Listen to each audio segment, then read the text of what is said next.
আপনাদের প্রত্যেক রোগীর পিত্তথলির পাথরটা কেটে কেটে একটু দেখাবো যে কেমন ছিল। যে আপনি কি সালমা বেগমের বা সালমা বেগম পেশেন্টের লোক, তাই তো? জি, আমি এখন আপনাদের সবাইকে যার যার রোগী তাদের পিত্তথলিটা ওপেন করে দেখাবো যে আসলে কার কি আছে। তবে একটি কমন বিষয়, পিত্তথলিতে কি বলছিলাম, পিত্ত রস থাকে। তাহলে যার পিত্তথলি কাটিনি এখনো কি বের হবে, এবং হলুদ রঙের বা গোল্ডেন ইয়েলো কালারের রস বেরোবে। অনেক সময় রসের কালারটা পরিবর্তন হয়ে যেতে পারে অনেকক্ষণ রাখার কারণে। আমরা এবার প্রথমে সালমা বেগমের পিত্তথলিটা একটু ওপেন করছি। কি বের হইতেছে কিছু দেখছেন নাকি? এই যে কালো কালো, হ্যাঁ,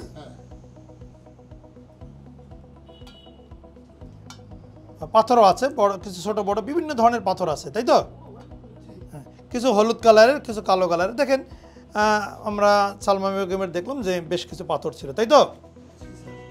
এবার আমরা লিপি আক্তারের পিত্তথলিটা একটু ওপেন করে দেখবো যে লিপি আক্তারের পিত্তথলির ভিতরে কী ছিল। লিপি আক্তার পেশেন্ট কে? লিপি আক্তারের পেশেন্টের লোক আপনি, তাই তো? জি, আমরা এবার লিপি আক্তারের পিত্তথলিটা একটু ওপেন করব, দেখবো যে কেন আমরা অপারেশনটা করলাম। প্রথমে সবাই পিত্তরস বের হবে, তাই তো? পিত্তরস বের হচ্ছে এবং দেখেন ওনার মাত্র একটা পাথর, ওনার মাত্র একটা পাথর। দেখেন পাথরের সাইজ সংখ্যা ভিন্ন ভিন্ন, কিন্তু উপসর্গ কিন্তু প্রায় একই রকমের। তাহলে উপসর্গ পিত্তথলি পাথরের সাইজ অথবা সংখ্যার উপরে নির্ভর করে না, এটা তো বুঝতে পারলাম। মিতু আক্তার, জি, এবার আমি মিতু আক্তারের পিত্তথলিটা একটু ওপেন করব।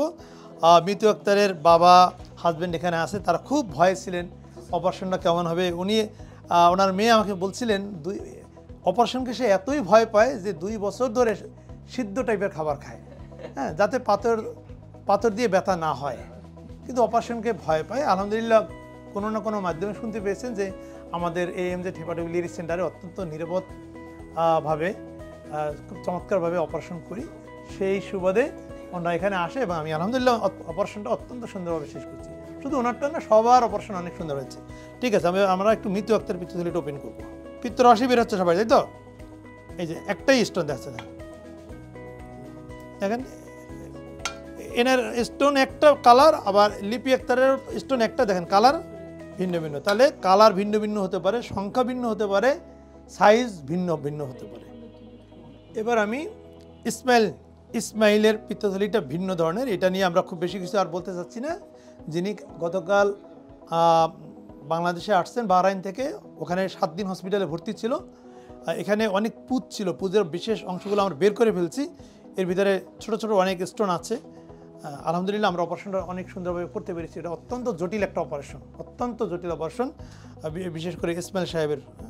দেখেন সবার পিত্তথলিটা কাটা ইজি ছিল, কিন্তু ওনারটা কিন্তু অত ইজি হবে না।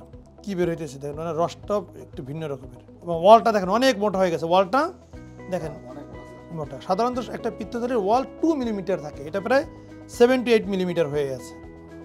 এটাকে বলা হয় অ্যাকুট কোলেসিস্টাইটিস। কী বলা হয়? ওয়ালটা অনেক মোটা হয়ে যায়, এবং আমি যেটা বলছিলাম যে হসপিটাল রোগীকে অনেকক্ষণ ভর্তি থাকতে হয়। ওয়ালটা দেখেন কী পরিমাণ মোটা। হ্যাঁ, এটা বায়োপসিতে পাঠাবো আমরা। কিসে পাঠাবো? সবগুলোই বায়োপসিতে পাঠানো দরকার। স্টোনটাই ক্লিপের ভিতরে আটকা পড়ে আছে। ঠিক আছে, এবার আসেন রাত্রি পেশেন্টের পিত্তথলিটা আমরা একটু ওপেন করছি। আমরা আগেই জানতাম ছোট স্টোন ছিল, এই যে ছোট ছোট স্টোন আছে, এই যে ছোট ছোট কয়েকটা স্টোন আছে আমরা দেখতে পারলাম। ঠিক আছে, আর সর্বশেষ নুর ইসলাম সাহেবের, যার হাটে 2বার রিং পরানো আছে, ওনার এখানে কিছুই পাওয়া যাবে না, কারণ হলো ওনার পুঁজটা আমরা আগেই বের করে ফেলেছি। ওখানে যেহেতু পুঁজ দিয়ে পুরোটা ভরা ছিল, সুতরাং পিত্তথলিটা ফাঁকা, থলিও ফাঁকা, এবং এখানে কোনো পাথরও পাওয়া যাবে না। জি, মাংস। এটা বায়োপসিতে যাবে। আপনার অপারেশনের ক্ষেত্রে, এই নুর ইসলাম সাহেবের অপারেশনের ক্ষেত্রে কিছুটা ভিন্ন প্রক্রিয়া করা হয়েছে। যেমন সব রোগীর পিত্তথলিগুলো ক্লিপ দিয়ে বাঁধা হয়েছে, কিন্তু এইটা কিন্তু সেলাই দিতে হয়েছে ল্যাপারোস্কোপিক্যালি। সেলাইগুলো কীভাবে? মানে এমন না যে পেট কেটে করেছি, ল্যাপারোস্কোপিক্যালি পেটের ভিতরে আমরা স্টিচ দিচ্ছি, কারণ ক্লিপটা পড়তো না। ঠিক আছে, তা এইটা বায়োপসিতে যাবে যে কেন এরকম পুঁজ হলো, এবং এখানে পিত্তথলির যে নেক, এই নেকটা অনেক হার্ড হয়ে আছে, শক্ত হয়ে আছে। এটা বায়োপসিতে আমরা প্রমাণ করব যে আসলে কি পাথর থাকার কারণে কি এটা ইনফ্লামেশন হয়ে এটা হয়েছে, না ক্যান্সারের কারণে হয়েছে। যদি ক্যান্সার হয়ে থাকে সেক্ষেত্রে আবার একটা সার্জারি করা লাগতে পারে, অথবা ডাইরেক্ট কেমোথেরাপি পাবে পেশেন্ট। ঠিক আছে, আমার পেশেন্টটা কিন্তু দুই জায়গাটা কিন্তু ফুলে যেত স্যার। ঠিক আছে। ওনার তো 70 বছর বয়স, উনি কিভাবে এতগুলো পুজ নিয়েছিল আমি জানি যে অনেক কষ্টের ভিতর দিয়ে ওনার দিনগুলো পার করছে। আড়াই মাস ঠিক আছে।